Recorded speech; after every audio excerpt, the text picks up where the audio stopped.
Hello guys, IIT Palakkad जो है वो अपना पीएचडी एडमिशन के लिए नोटिफिकेशन रिलीज़ कर दिया है। तो इसको आज हम कंप्लीट देखने वाले हैं।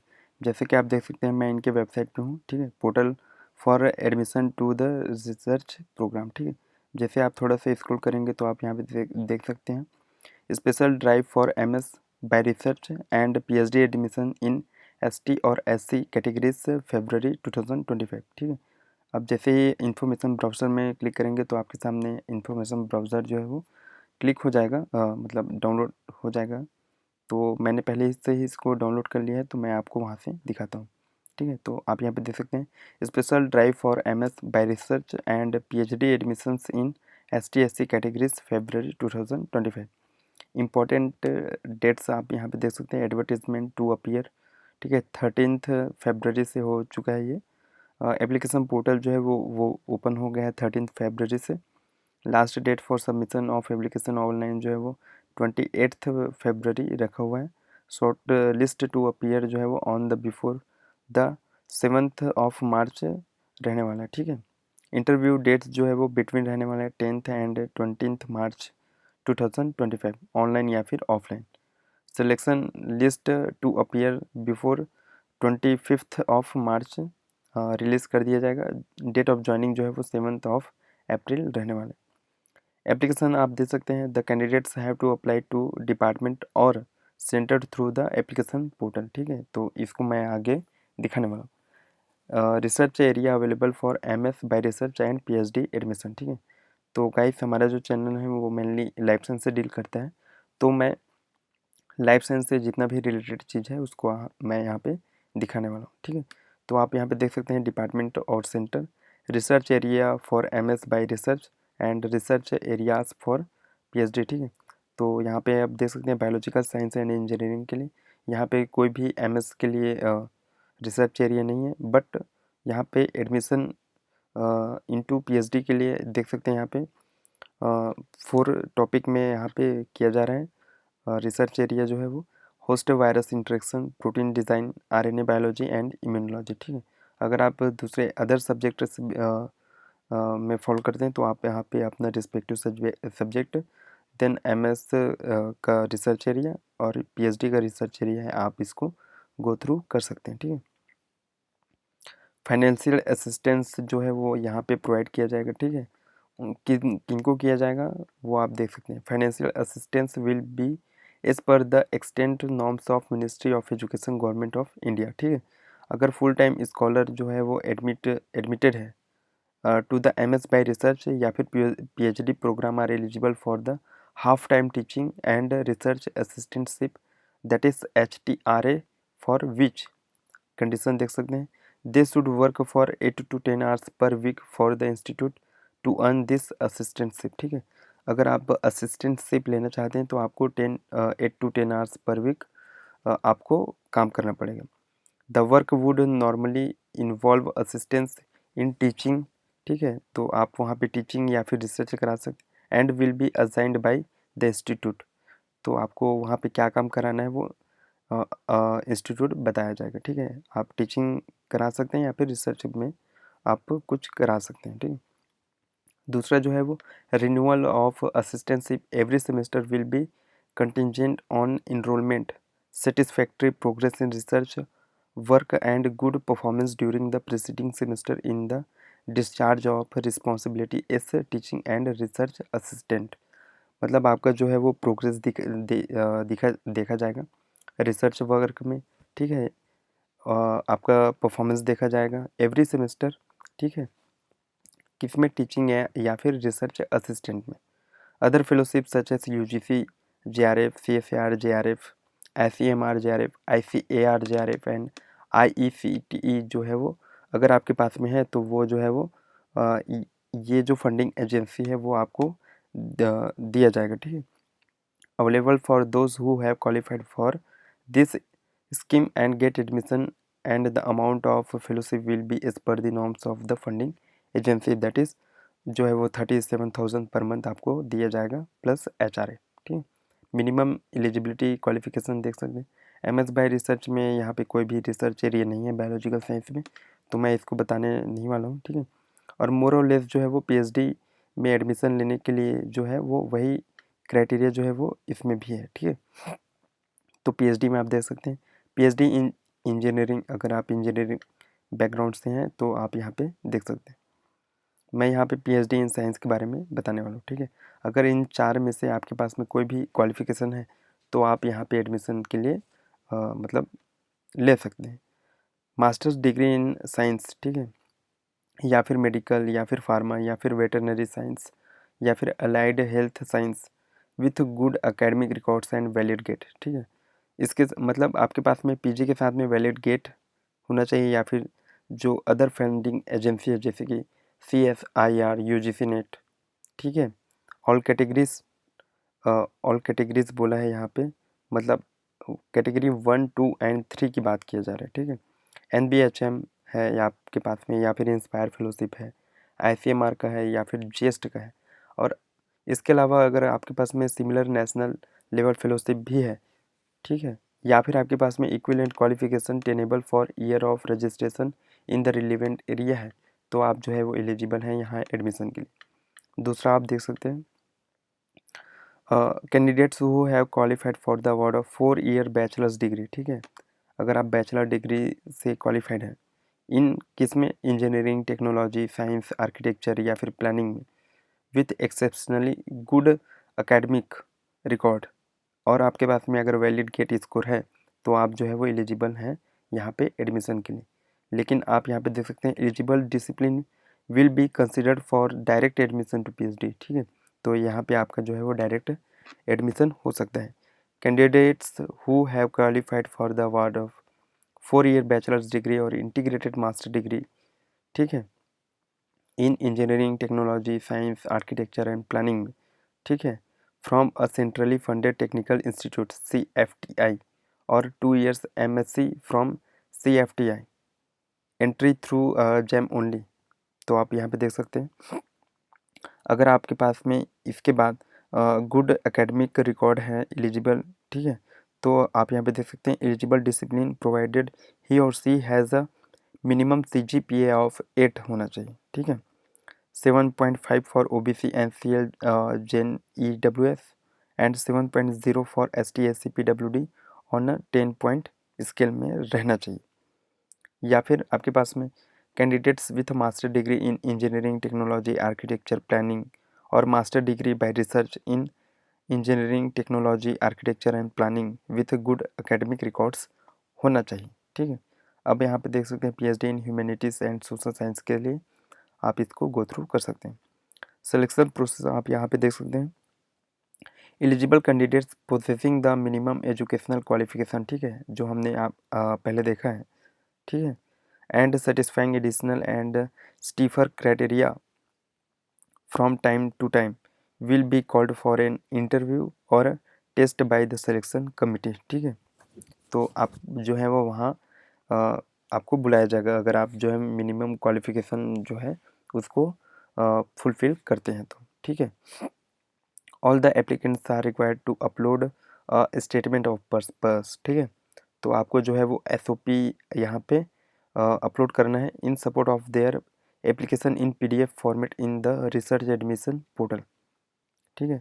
तो आप यहाँ पे देख सकते हैं SOP should list research area in the order of preferences, ठीक है, प्रेफरेंस के हिसाब से आपका जो लिस्ट रहने वाला है वो SOP में रहेगा। SOP should not exceed 500 word से एक्सीड नहीं करना चाहिए। SOP should be submitted in PDF format.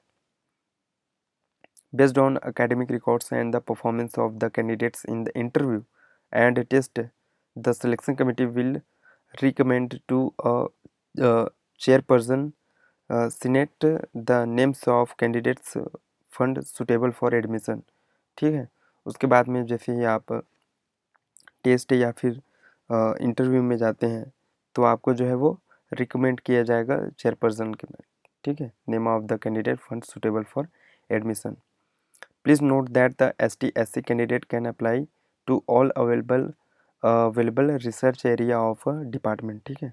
तो ST/SC वाले जो है वो सारे जितने भी अवेलेबल रिसर्च एरिया हैं उनमें अप्लाई कर सकते हैं। इंटरव्यू देख सकते हैं, इंटरव्यू रहने वाला है वो डिपार्टमेंट्स या फिर centre will communicate the detail about the interview and written test if any to the shortlisted candidates, ठीक है। तो डिपार्टमेंट या फिर सेंटर है वो आपको बाद में कम्युनिकेट करके बताएंगे कि इंटरव्यू या फिर जो रिटन टेस्ट है वो कब होने वाला है। रिजर्वेशन ऑफ सीट्स आप यहाँ पे देख सकते हैं। Reservation are applicable to ST SC OBC non creamy layer general EWS and PWD candidates as per the extent rule of the government of India के हिसाब से यहाँ पे सीट्स रहने वाले हैं। वेरिफिकेशन ऑफ सर्टिफिकेट्स आप देख सकते हैं। जैसे आप ज्वाइनिंग करेंगे PhD प्रोग्राम में तो आपके पास में ओरिजिनल मार्कशीट या फिर ग्रेड सीट्स होना चाहिए, उसके with provisional certificate at the time of admission, ठीक है। They should also produce their required degree certificate for having passed the qualifying examination lasted by 31 of July 2025, ठीक है। तो इसके पहले जो आप एग्ज़ाम क्वालिफाई रहेंगे उसका भी आपको यहाँ पे डिग्री या फिर सर्टिफिकेट है वो दिखाना पड़ेगा, ठीक है। The candidate should submit the following original documents. जब आप इंटरव्यू के लिए जाएंगे तो आपके पास में ये सारा जो है वो ओरिजिनल डॉक्यूमेंट्स होना चाहिए, देख सकते हैं आप। Printed copy of application submitted, ठीक है। Offer of admission, Aadhaar number होना चाहिए, ठीक है। First page of SSLC SSC या फिर मेट्रिकुलेशन सर्टिफिकेट होना चाहिए। Degree certificate, provisional course completion certificate, grade card, marksheets of all semesters beginning from the first degree toward the proof of qualification, ठीक है। ये सारा चीज़ रहना चाहिए। अगर आप गेट नेट, ठीक है, इस मतलब इस एग्ज़ाम को क्वालिफाई किए हैं तो आपके पास में इसका जो है वो सर्टिफिकेट रहना चाहिए, ठीक है। कॉपी ऑफ रहना चाहिए, मतलब गेट नेट या फिर इसमें से आप कोई भी एग्ज़ाम क्वालिफाई किए हैं तो उसका जो है वो कॉपी रहना चाहिए आपके पास में। प्रोजेक्ट कोऑर्डिनेटर सर्टिफिकेट रहना चाहिए, ठीक है, in the prescribed format and copy of project appointment letter in the case of project associate if already appointed, ठीक है। ST SC OBC non creamy layer, ठीक है, इसका सर्टिफिकेट आपको होना चाहिए जो कि इशू किया जाता है रिस्पेक्टिव स्टेट गवर्नमेंट, ठीक है। तो आपके पास में ये सर्टिफिकेट होना चाहिए। Authorised doctor certificate with disability description in the case of person with disabled, ठीक है। PWD जो कैंडिडेट हैं उनके लिए जो सर्टिफिकेट रहता है वो आपके पास में होना चाहिए। रिवीलिंग ऑर्डर और resignation acceptance letter from the employer in the case of full time candidates if employed except candidates selected under IIT Palakkad staff scheme. तो आपके पास में जो है वो रिवीलिंग ऑर्डर या फिर रेजिग्नेशन एक्सेप्टेंस लेटर होना चाहिए अगर आप जो है वो एम्प्लॉय हैं कहीं पे तो, ठीक है, फुल टाइम अगर एम्प्लॉयड है तो। Original documents shown through the DigiLocker of the candidate is also acceptable, ठीक है। तो अगर आपका जो डिजी लॉकर में डॉक्यूमेंट्स है वो भी एक्सेप्ट किया जाता है यहाँ पे।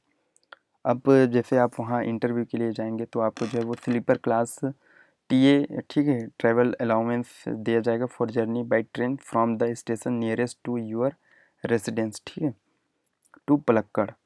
तो आपको जो है वो TA दिया जाना है, यहाँ पे दिए मतलब देने वाले।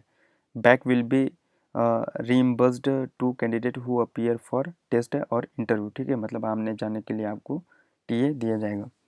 और उसके लिए जो है आपको टिकट्स वगैरह जो रहने वाला है उसको आपको लेके जाना है फॉर क्लेमिंग द सेम, ठीक है। You will also need to provide your bank account detail to which the reimbursement can be made, ठीक है। तो आपके पास में एक बैंक अकाउंट रहेगा उसको भी आपको लेके जाना है क्योंकि जो TA का अमाउंट दिया जाएगा वो आपके अकाउंट में आने वाला है, ठीक है। Institute has limited hostel facilities, ठीक है, मतलब only cots and no beddings, ठीक है, on campus on campus for the applicants which will be allotted on first request first serve basis, ठीक है। तो यहाँ पे इस इंस्टीट्यूट में जो हॉस्टल फैसिलिटी है वो लिमिटेड है, तो जो पहले रिक्वेस्ट करेगा उसी को पहले सर्व बेसिस पे यहाँ देने वाला है, ठीक है। Fees deposition and refund policy आप देख सकते हैं। Fees and deposits for odd semester, ठीक है। 1 टाइम फ़ी रहने वाला है। अब मैं ग्रैंड टोटल बता देता हूँ, सब टोटल यहाँ पे एमएस के लिए जो है वो 7,700 एंड पीएचडी के लिए 8,200 रहने वाला है। इंस्टीट्यूट फीस जो है वो एमएस के लिए 11,000 रहने वाला है एंड मतलब अगर वो हॉस्टलर है तो 11,000 है, अगर पीएचडी वाले हैं तो भी आपका यहाँ पे 11,000 ही रहने वाला। सब टोटल फॉर डे स्कॉलर, अगर आप डे स्कॉलर हैं तो यहाँ पे 3,300 रहने वाला है एमएस एंड पीएचडी के लिए, ठीक है। 1 टाइम हॉस्टल फी जो है वो रहने वाला है, ये कॉजन रहने वाला है, कॉजन डिपॉजिट करने वाले 3,500 रहने वाला है दोनों के लिए, ठीक है। Student sector fee and advance dining charges जो है वो आप यहाँ पे देख सकते हैं, 28,500 रहने वाला है दोनों के लिए। अब पूरा जो ग्रैंड टोटल है आप वहाँ पे देख सकते हैं। सब टोटल जो है फॉर डे स्कॉलर के लिए वो पूरा जो है वो 9,570 रहने वाला है एमएस एंड पीएचडी दोनों के लिए। और सब टोटल फॉर हॉस्टलर्स, अगर आप हॉस्टलर्स हैं, ठीक है, तो आपके लिए 39,770 रहने वाला है एमएस एंड पीएचडी स्टूडेंट के लिए। रिफंड पॉलिसी आप यहाँ पे देख सकते हैं। If candidate withdraws his or her admission on the before the date of official joining, ठीक है, अगर आप इसके पहले अगर आप एडमिशन से विथड्रॉ लेते हैं तो आपका जो अमाउंट है वो रिफ़ंड कर दिया जाएगा और उसमें से आपका जो है वो डिडक्ट कर दिया जाएगा 2,000 फॉर एडमिनिस्ट्रेटिव चार्जेस, ठीक है। Once the candidate is admitted only the caution deposit will be refunded. अगर आप जो है वो एडमिशन ले लेते हैं यहाँ पे तो आपको जो है वो सिर्फ और सिर्फ कॉशन मनी जो है वो आपको रिफ़ंड किया जाएगा in case of request for the withdrawal from the programme, ठीक है। अगर आपका कोई भी क्वेरीज वगैरह है तो आप यहाँ पे कम्युनिकेट कर सकते हैं, ठीक है। ये मेल है या फिर यहाँ पे आप मेल देख सकते हैं। अब हम फिर से चलते हैं, ठीक है। तो आप यहाँ पे देख सकते हैं general instruction fulfilling online application, ठीक है, इसको हमने देख लिया है क्या करना है। The first step of online application for submission is create an account, ठीक है। तो आपको जो है वो यहाँ पे क्लिक करके क्रिएट करना रहेगा, ठीक है। सबसे पहले आपको यहाँ पे क्लिक करना है, जैसे कि मैं यहाँ पे दिखा सकता हूँ, ठीक है। तो आप यहाँ पे ईमेल डालेंगे, देन मैथ इक्वेशन है, ठीक है। तो यहाँ पे आप देखेंगे, देन क्रिएट अकाउंट करेंगे, देन आप यहाँ पे साइन इन भी कर सकते हैं, ठीक है। उसके बाद में आप अप्लाई करेंगे आपके जो रिस्पेक्टिव डिसिप्लिन है उसमें, ठीक है। तो मैं आपको यहाँ पे दिखाता हूँ, पीएचडी कंप्यूटर डाटा इलेक्ट्रिकल, ठीक है। तो यहाँ पे देख सकते हैं PhD in biological science and engineering. तो आप जैसे ही इस पर क्लिक करेंगे, ये अभी शायद मेरे कंप्यूटर में क्लिक नहीं हो रहा है, लेकिन आप यहाँ क्लिक करके साइन इन करेंगे तो आपको वहाँ पे ऑप्शन दिखेगा, ठीक है। तो आप जो है वो यहाँ से कर सकते हैं अप्लाई। Thank you guys.